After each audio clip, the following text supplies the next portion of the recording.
আজিৰ এই ভিডিঅ'টোত গ্ৰেড 3 আৰু গ্ৰেড 4ত অহাকৈ কিছুমান ইম্পৰ্টেণ্ট কুৱেশ্যন আলোচনা কৰিম।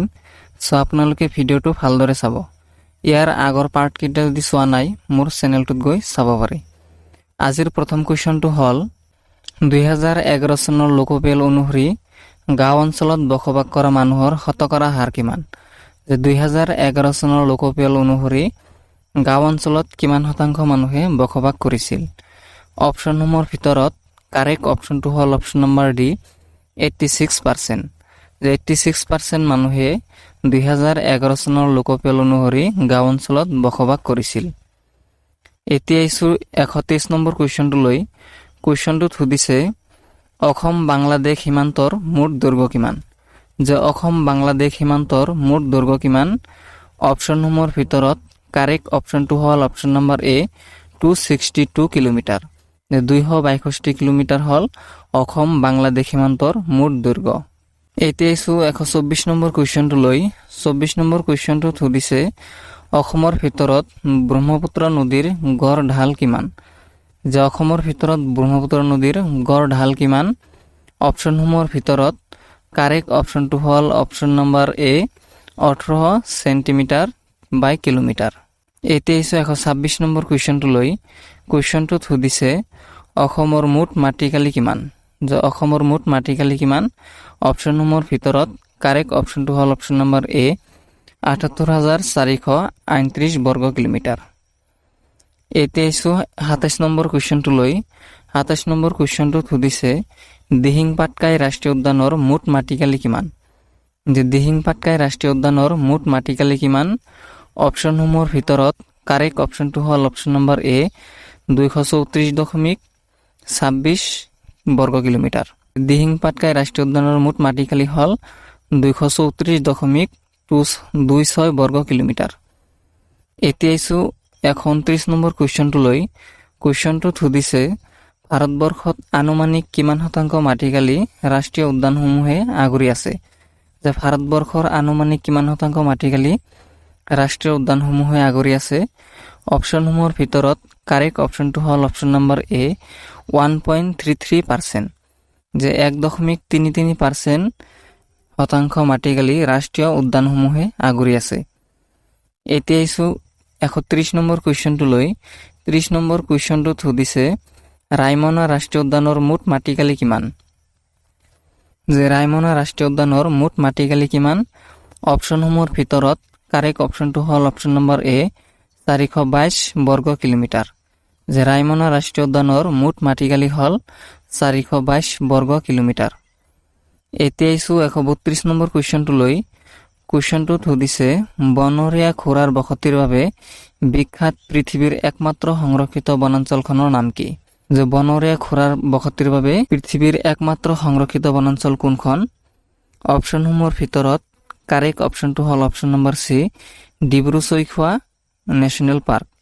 যে ডিব্ৰু-চৈখোৱা ৰাষ্ট্ৰীয় উদ্যান হ'ল বনৰীয়া ঘোঁৰাৰ বসতিৰ বাবে বিখ্যাত পৃথিৱীৰ একমাত্ৰ সংৰক্ষিত বনাঞ্চল। এতিয়া ইছু 133 নম্বৰ কুৱেশ্যনটোলৈ। 133 নম্বৰ কুৱেশ্যনটোত সুধিছে ভাৰতৰ মুঠ মাটিকালিৰ কিমান শতাংশ অসমে আগুৰি আছে? যে ভাৰতৰ মুঠ মাটিকালিৰ কিমান শতাংশ অসমে আগুৰি আছে? অপশ্যনসমূহৰ ভিতৰত কাৰেক্ট অপশ্যনটো হ'ল অপশ্যন নম্বৰ চি 2.4%। ভাৰতৰ মুঠ মাটিকালিৰ ভিতৰত 2.4 শতাংশ অসমে আগুৰি আছে। এতিয়া ইছু 134 নম্বৰ কুৱেশ্যনটোলৈ।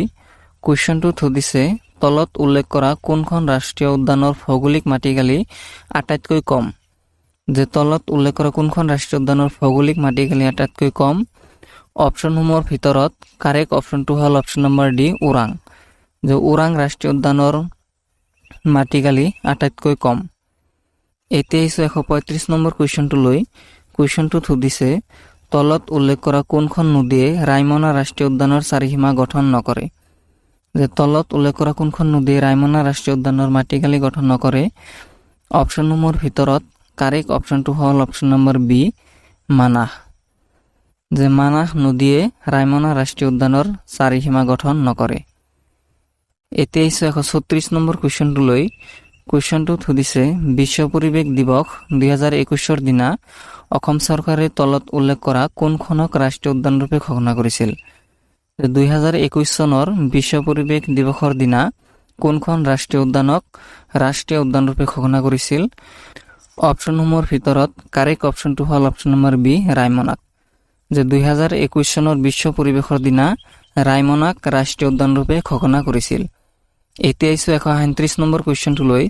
137 নম্বৰ কুৱেশ্যনটোত সুধিছে অসমৰ কোনটো অংশত সবাতোকৈ বেছি চূণশিল পোৱা যায়? অসমৰ কোন ঠাইত সবাতোকৈ বেছি চূণশিল পোৱা যায়?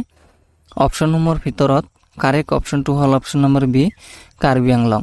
কাৰ্বি মালভূমিত সবাতোকৈ বেছি চূণশিল পোৱা যায়। এতিয়া আহিছোঁ 138 নম্বৰ কুৱেশ্যনটোলৈ। কুৱেশ্যনটোত সুধিছে এখন ৰাজ্যত থকা ৰাষ্ট্ৰীয় উদ্যানসমূহৰ হিচাপত ভাৰতৰ ৰাজ্যসমূহৰ ভিতৰত অসমৰ স্থান কিমান? অপশ্যনসমূহৰ ভিতৰত কাৰেক্ট অপশ্যনটো হ'ল অপশ্যন নম্বৰ চি থাৰ্ড, তৃতীয়। এখন ৰাজ্যত থকা ৰাষ্ট্ৰীয় উদ্যানসমূহৰ হিচাপত ভাৰতৰ ৰাজ্যসমূহৰ ভিতৰত অসমৰ স্থান হ'ল তৃতীয়। এতিয়া আহিছোঁ 140 নম্বৰ কুৱেশ্যনটোলৈ। 140 নম্বৰ কুৱেশ্যনটোত সুধিছে কিমান চনত কাজিৰঙাক অভয়াৰণ্য হিচাপে ঘোষণা কৰা হৈছিল? কিমান চনত কাজিৰঙাক অভয়াৰণ্য হিচাপে ঘোষণা কৰা হৈছিল? অপশ্যনসমূহৰ ভিতৰত কাৰেক্ট অপশ্যনটো হ'ল অপশ্যন নম্বৰ ডি 1950। 1950 চনত কাজিৰঙাক অভয়াৰণ্য হিচাপে ঘোষণা কৰা হৈছিল। এতিয়া আহিছোঁ 141 নম্বৰ কুৱেশ্যনটোলৈ। 141 নম্বৰ কুৱেশ্যনটোত সুধিছে কিমান চনত কাজিৰঙাক মিৰিগয়া বন হিচাপে ঘোষণা কৰা হৈছিল? কিমান চনত কাজিৰঙাক মিৰিগয়া বন হিচাপে ঘোষণা কৰা হৈছিল?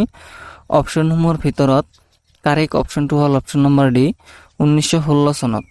1916 চনত কাজিৰঙাক মিৰিগয়া বন হিচাপে ঘোষণা কৰা হৈছিল। এতিয়া আহিছোঁ 143 নম্বৰ কুৱেশ্যনটোলৈ। কুৱেশ্যনটোত সুধিছে লোকপ্ৰিয় গোপীনাথ বৰদলৈ আন্তৰ্জাতিক বিমানবন্দৰটো কিমান চনত স্থাপন কৰা হৈছিল? লোকপ্ৰিয় গোপীনাথ বৰদলৈ আন্তৰ্জাতিক বিমানবন্দৰটো কিমান চনত স্থাপন কৰা হৈছিল? অপশ্যনসমূহৰ ভিতৰত কাৰেক্ট অপশ্যনটো হ'ল অপশ্যন নম্বৰ চি 1958। 1958 চনত লোকপ্ৰিয় গোপীনাথ বৰদলৈ আন্তৰ্জাতিক বিমানবন্দৰটো স্থাপন কৰা হৈছিল। এতিয়া আহিছোঁ 145 নম্বৰ কুৱেশ্যনটোলৈ। 45 নম্বৰ কুৱেশ্যনটোত সুধিছে কোনটো ভূমিকম্পৰ ফলত বৰাক নদীৰ পাৰ 15 ফুট খহি ডুবি গৈছিল? অপশ্যনসমূহৰ ভিতৰত কাৰেক্ট অপশ্যনটো হ'ল অপশ্যন নম্বৰ এ 1869। 1869 চনত ভূমিকম্পৰ ফলত বৰাক নদীৰ পাৰ 15 ফুট খহি ডুবি গৈছিল। এতিয়া আহিছোঁ 147 নম্বৰ কুৱেশ্যনটোলৈ। 147 নম্বৰ কুৱেশ্যনটোত সুধিছে মিৰাট লংৰি অভয়াৰণ্যখন অসমৰ কোনখন জিলাত অৱস্থিত? মিৰাট লংৰি অভয়াৰণ্যখন অসমৰ কোনখন জিলাত অৱস্থিত? অপশ্যনসমূহৰ ভিতৰত কাৰেক্ট অপশ্যনটো হ'ল অপশ্যন নম্বৰ এ কাৰ্বি আংলং। মিৰাট লংৰি অভয়াৰণ্যখন কাৰ্বি আংলং জিলাত অৱস্থিত। এতিয়া আহিছোঁ 148 নম্বৰ কুৱেশ্যনটোলৈ। 148 নম্বৰ কুৱেশ্যনটোত সুধিছে ডিব্ৰু চৈখোৱা ৰাষ্ট্ৰীয় উদ্যানৰ মুঠ মাটিকালি কিমান? ডিব্ৰু চৈখোৱা ৰাষ্ট্ৰীয় উদ্যানৰ মুঠ মাটিকালি কিমান? অপশ্যনসমূহৰ ভিতৰত কাৰেক্ট অপশ্যনটো হ'ল অপশ্যন নম্বৰ বি 340 বৰ্গ কিলোমিটাৰ। ডিব্ৰু চৈখোৱা ৰাষ্ট্ৰীয় উদ্যানৰ মুঠ মাটিকালি হ'ল 340 বৰ্গ কিলোমিটাৰ। 149 নম্বৰ কুৱেশ্যনটোত সুধিছে নুমলীগড় তেল শোধনাগাৰ অসমৰ কোনখন জিলাত অৱস্থিত? নুমলীগড় তেল শোধনাগাৰ অসমৰ কোনখন জিলাত অৱস্থিত? অপশ্যনসমূহৰ ভিতৰত কাৰেক্ট অপশ্যনটো হ'ল option number C Golaghat. Numaligarh তেল শোধনাগাৰ অসমৰ গোলাঘাট জিলাত অৱস্থিত। এতিয়া আহিছোঁ 150 নম্বৰ কুৱেশ্যনটোলৈ। 150 নম্বৰ কুৱেশ্যনটোত সুধিছে নামেৰী ৰাষ্ট্ৰীয় উদ্যানৰ মুঠ মাটিকালি কিমান? নামেৰী ৰাষ্ট্ৰীয় উদ্যানৰ মুঠ মাটিকালি কিমান? অপশ্যনসমূহৰ ভিতৰত কাৰেক্ট অপশ্যনটো হ'ল অপশ্যন নম্বৰ এ 200 বৰ্গ কিলোমিটাৰ। নামেৰী ৰাষ্ট্ৰীয় উদ্যানৰ মুঠ মাটিকালি হ'ল 200 বৰ্গ কিলোমিটাৰ। এতিয়া আহিছোঁ 151 নম্বৰ কুৱেশ্যনটোলৈ। কুৱেশ্যনটোত সুধিছে অসমৰ আটাইতকৈ ডাঙৰ অভয়াৰণ্যখনৰ নাম কি? অসমৰ আটাইতকৈ ডাঙৰ অভয়াৰণ্যখনৰ নাম কি? অপশ্যনসমূহৰ ভিতৰত কাৰেক্ট অপশ্যনটো হ'ল অপশ্যন নম্বৰ এ মিৰাট লংৰি অভয়াৰণ্য। অসমৰ আটাইতকৈ ডাঙৰ অভয়াৰণ্যখনৰ নাম হ'ল মিৰাট লংৰি অভয়াৰণ্য। এতিয়া আহিছোঁ 152 নম্বৰ কুৱেশ্যনটোলৈ। 152 নম্বৰ কুৱেশ্যনটোত সুধিছে ভূপেন হাজৰিকাৰ সেতুৱে কোনকেইখন ঠাইক সংলগ্ন কৰিছে? ভূপেন হাজৰিকা সেতুৱে কোনকেইখন ঠাইক সংলগ্ন কৰিছে? অপশ্যনসমূহৰ ভিতৰত কাৰেক্ট অপশ্যনটো হ'ল অপশ্যন নম্বৰ এ ধলা শদিয়া যে ভূপেন হাজৰিকা সেতুৱে ধলা শদিয়া ঠাইক সংলগ্ন কৰিছে। এতিয়া আহিছোঁ 153 নম্বৰ কুৱেশ্যনটোলৈ। 153 নম্বৰ কুৱেশ্যনটোত সুধিছে সোণাই ৰূপাই অভয়াৰণ্যখন অসমৰ কোনখন জিলাত অৱস্থিত? যে সোণাই ৰূপাই অভয়াৰণ্যখন অসমৰ কোনখন জিলাত অৱস্থিত?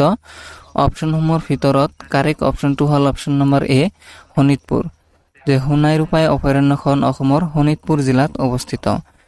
এতিয়া আহিছোঁ 154 নম্বৰ কুৱেশ্যনটোলৈ। 154 নম্বৰ কুৱেশ্যনটোত সুধিছে যাদৱ পায়েংদেৱে বনোৱা অৰণ্যখনৰ নাম কি? যে যাদৱ পায়েঙে কোনখন অৰণ্য বনাইছিল? অপশ্যনসমূহৰ ভিতৰত কাৰেক্ট অপশ্যনটো হ'ল অপশ্যন নম্বৰ চি মলাই ফৰেষ্ট। যে যাদৱ পায়েঙে মলাই ফৰেষ্ট অৰণ্যখন বনাইছিল। এতিয়া আহিছোঁ 155 নম্বৰ কুৱেশ্যনটোলৈ। কুৱেশ্যনটোত সুধিছে অৰুণাচল প্ৰদেশে অসমৰ সৈতে কিমান কিলোমিটাৰ সীমাৰ ভাগ বতৰা কৰে? যে অৰুণাচল প্ৰদেশে অসমৰ সৈতে কিমান মাটিকালিৰ সীমা ভাগ বতৰা কৰে? অপশ্যনসমূহৰ ভিতৰত কাৰেক্ট অপশ্যনটো হ'ল অপশ্যন নম্বৰ বি 804.1 বৰ্গ কিলোমিটাৰ। যে অৰুণাচল প্ৰদেশে অসমৰ সৈতে 804.1 বৰ্গ কিলোমিটাৰ সীমাৰ ভাগ বতৰা কৰে। এতিয়া আহিছোঁ 156 নম্বৰ কুৱেশ্যনটোলৈ। 56 নম্বৰ কুৱেশ্যনটোত সুধিছে ভাৰতৰ অৰণ্য মানৱ বুলি কাক কোৱা হয়? যে ভাৰতৰ অৰণ্য মানৱ বুলি কাক কোৱা হয়? অপশ্যনসমূহৰ ভিতৰত কাৰেক্ট অপশ্যনটো হ'ল option number D Yadav Payeng. যে যাদৱ পায়েঙক ভাৰতৰ অৰণ্য মানৱ বুলি কোৱা হয়। এতিয়া আহিছোঁ 157 নম্বৰ কুৱেশ্যনটোলৈ। কুৱেশ্যনটোত সুধিছে মেঘালয়ে অসমৰ সৈতে কিমান কিলোমিটাৰ সীমাৰ ভাগ বতৰা কৰে? যে মেঘালয়ে অসমৰ সৈতে কিমান কিলোমিটাৰ সীমাৰ ভাগ বতৰা কৰে? অপশ্যনসমূহৰ ভিতৰত কাৰেক্ট অপশ্যনটো হ'ল অপশ্যন নম্বৰ এ যে 884.9 কিলোমিটাৰ। যে মেঘালয়ে অসমৰ সৈতে 884.9 কিলোমিটাৰ সীমাৰ ভাগ বতৰা কৰে। এতিয়া আহিছোঁ 158 নম্বৰ কুৱেশ্যনটোলৈ। কুৱেশ্যনটোত সুধিছে অসমৰ কিমানখন জিলাই ভূটানৰ সৈতে আন্তঃৰাষ্ট্ৰীয় সীমাৰেখাৰ ভাগ বতৰা কৰে? যে অসমৰ কিমানখন জিলাই ভূটানৰ সৈতে আন্তঃৰাষ্ট্ৰীয় সীমাৰেখাৰ ভাগ বতৰা কৰে? অপশ্যনসমূহৰ ভিতৰত কাৰেক্ট অপশ্যনটো হ'ল অপশ্যন নম্বৰ বি 4খন। এতিয়া আহিছোঁ 159 নম্বৰ কুৱেশ্যনটোলৈ। কুৱেশ্যনটোত সুধিছে বুঢ়া চাপৰি অভয়াৰণ্যখন অসমৰ কোনখন জিলাত অৱস্থিত? যে বুঢ়া চাপৰি অভয়াৰণ্যখন অসমৰ কোনখন জিলাত অৱস্থিত? অপশ্যনসমূহৰ ভিতৰত কাৰেক্ট অপশ্যনটো হ'ল অপশ্যন নম্বৰ এ শোণিতপুৰ। যে বুঢ়া চাপৰি অভয়াৰণ্যখন অসমৰ শোণিতপুৰ জিলাত অৱস্থিত। এতিয়া আহিছোঁ আজিৰ শেষৰ কুৱেশ্যনটোলৈ। কুৱেশ্যনটোত সুধিছে অসমে ভাৰতৰ কোনখন ৰাজ্যৰ সৈতে আটাইতকৈ দীঘলীয়া সীমাৰেখাৰ ভাগ বতৰা কৰে? যে অসমে ভাৰতৰ কোনখন ৰাজ্যৰ সৈতে আটাইতকৈ দীঘলীয়া সীমাৰেখাৰ ভাগ বতৰা কৰে? অপশ্যনসমূহৰ ভিতৰত কাৰেক্ট অপশ্যনটো হ'ল অপশ্যন নম্বৰ বি মেঘালয়। যে অসমে মেঘালয় ৰাজ্যৰ সৈতে আটাইতকৈ দীঘলীয়া সীমাৰেখাৰ ভাগ বতৰা কৰে। তো এইকেইটা আছিল আজিৰ প্ৰশ্ন। ভিডিঅ'টো কেনেকুৱা পালে আপোনালোকে কমেণ্টত জনাব। ভাল পালে চেনেলটো ছাবস্ক্ৰাইব কৰিব আৰু ভিডিঅ'টোত এটা লাইক কৰি দিব। ধন্যবাদ।